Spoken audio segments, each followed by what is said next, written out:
қиындықтарды жеңудің сырын ашып берейін бе? Батыл әрі мейірімді бол.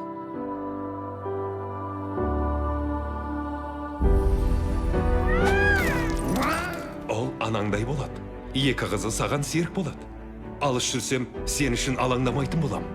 Дастарханға шаруаңды аяқтағаннан кейін отырғаның жөн болар, Элла. Иә, анашым. Мен олай деп атама, ханым деп ата. Күл қыз. Қожалақ Элла. Күл бикеш.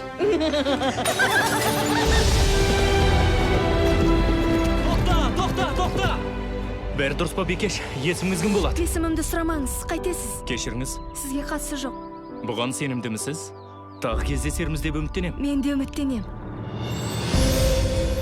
Элла, сенің бір шынашағындағы мейірбандықты басқалардың бүкіл болмысынан іздеп таба алмайсың. Бұл анамның ескі көйлегі. Мынадай жұпыны киіммен сені балға ертіп апарсам, ұятқа қалам. Балға барам деп армандамай-ақ қой. Алтыным, неге жыладың? Сіз кімсіз? Енді дұрыс болды. Пері кіндік шешем.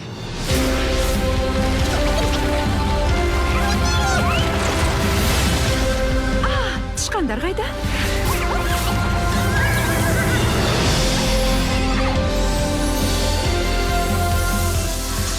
Шыныдан жасалған ба? Ол өте ыңғайлы әрі әсем. Ал енді бар, балға аттан.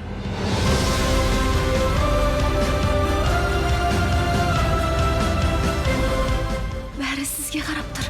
Маған емес, бәрі сізден көз алмай тұр. Мейірімділік бар жерде, ізгілік бар. Ізгілік бар жерде, ғажайыпты бар.